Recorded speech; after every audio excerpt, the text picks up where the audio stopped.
Kata seorang murid, saya dapat belajaran seluruh manusia punya kawan, punya sahabat. Tapi begitu meninggal dunia, itu sahabat tidak boleh ikut. Pisah. Mana ada sahabat kita yang rela, ikhlas, mau masuk jadi sahabat kita di dalam kubur? Tidak ada. Biarpun sahabat rapat, sahabat akrab, kalau kita sudah masuk kubur, dia minta izin, maaf, saya tidak boleh ikut. Pisah. Kata murid ini kepada gurunya, saya mendapatkan belajaran kalau manusia mengambil sahabat akrab, tapi begitu masuk kubur dia boleh pisah, saya jadikan amal salih adalah sahabatku. Saya jadikan amal salih adalah temanku. Saya jadikan amal salih adalah akrab dan rapat samaku. Karena saya yakin begitu saya meninggal dunia, masuk kubur, satu-satunya yang boleh temani saya, yang boleh sahabat sama saya, yang boleh ikut sama saya adalah amal salih. Dan sudah Rasulullah sallallahu alaihi wasallam menjelaskan di hadis yang sahih, yatba'ul mayyit thalath, diikuti orang meninggal dunia 3.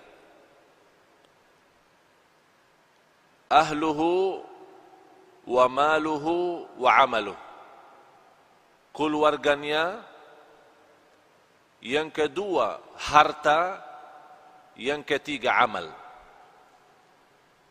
Kalau orang sudah mayat, mau dihantar ke kubur, mau dimakamkan, mau dikuburkan, diikuti 3.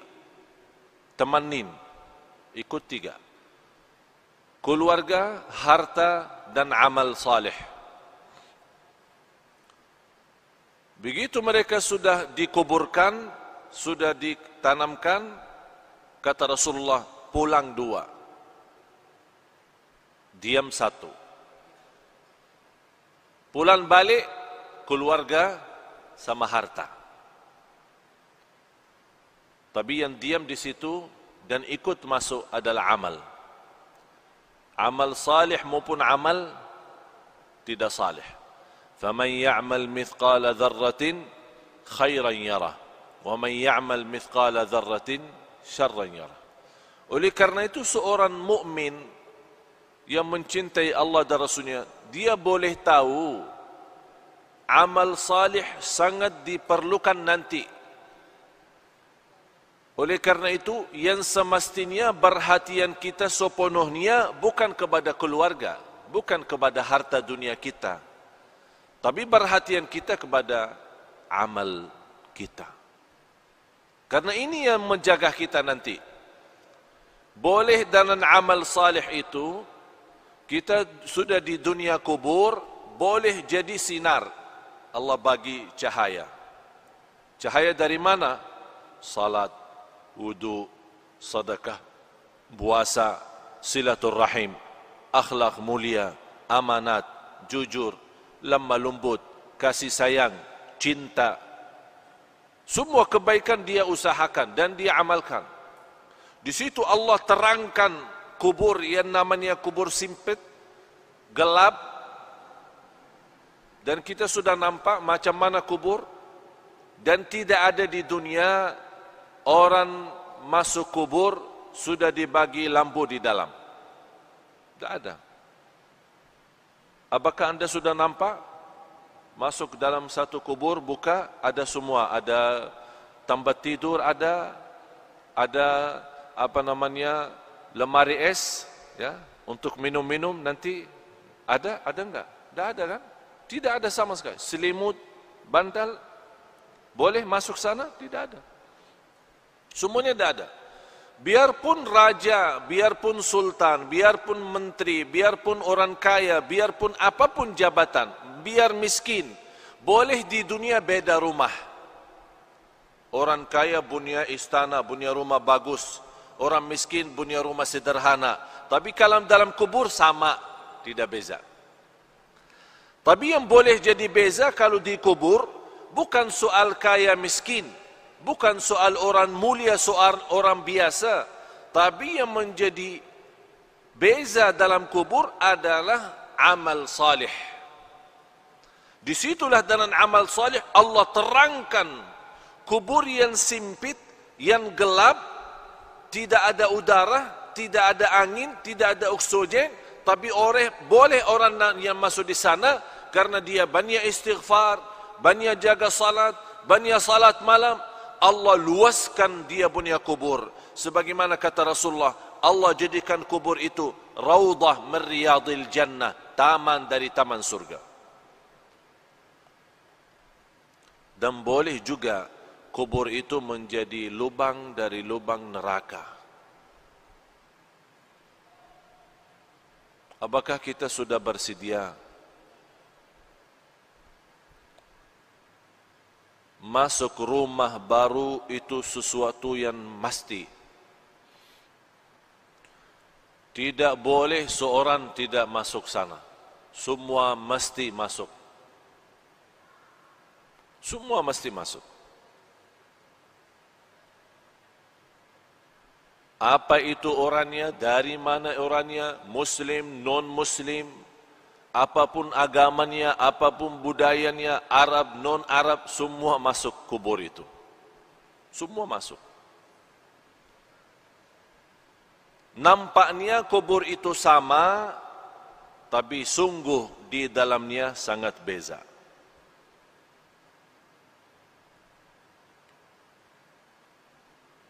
Kemarin ada seorang meninggal dunia, seorang ibu.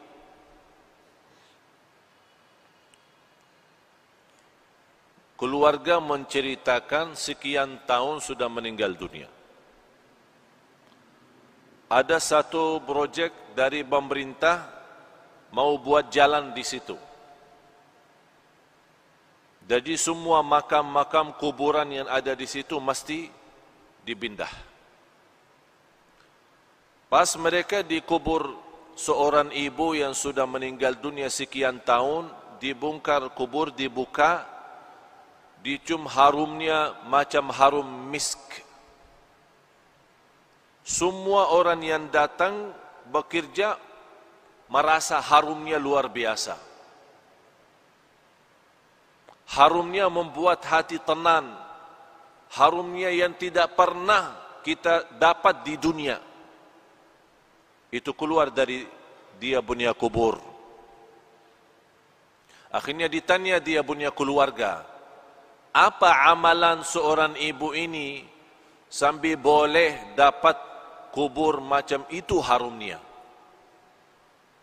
Mereka menjawab, ibu kami tidak pernah tidur malam hari sampai membaca surat Al-Mulk, Tabarakalladzi biyadihil mulk. Setiap malam Allah bukan hanya terangkan kuburannya, tapi Allah harumkan. Harum luar biasa. Dan itulah kata Rasulullah sallallahu alaihi wasallam, 30 ayat,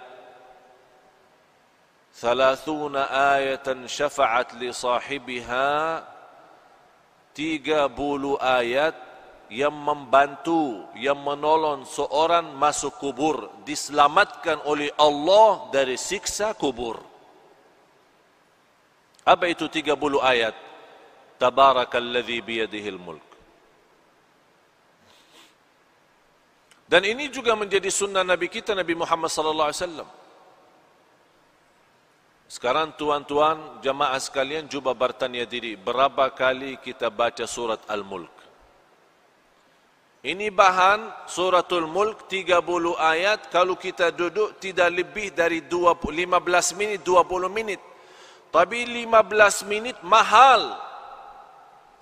15 menit jamin kita selamat dari siksa kubur.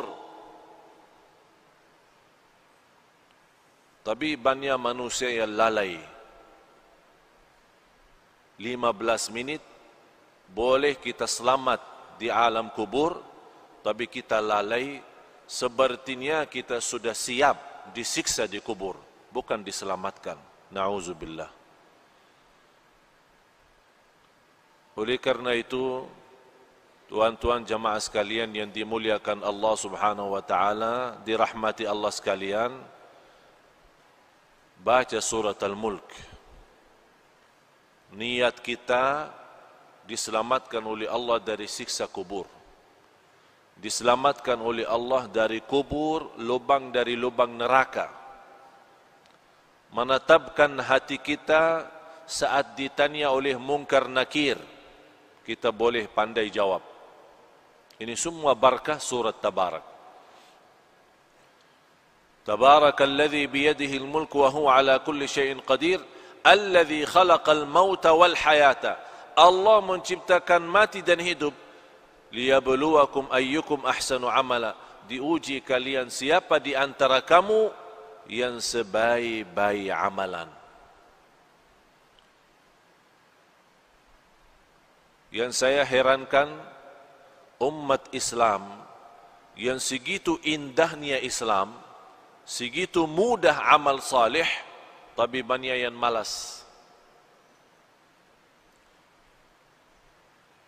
Malas alasan sibuk, malas alasan hawa nafsu, malas alasan dunia, syahwat, harta, anak, keluarga. Kalau sudah masuk di dunia kubur, baru dia nampak hakikah berlaku dan perbuatannya. Di situ dia bercakap, ya Allah, kurbankan semua keluarga saya siap. Saya ikhlaskan semua jadi kurban. Orang tua saya, istri saya, anak saya, cucu saya, harta saya, semua masuk neraka. Tapi ya Allah, saya mau selamat sendiri. Itu berkata orang kalau sudah masuk di sana, dia akan nyesal, dia akan sedih.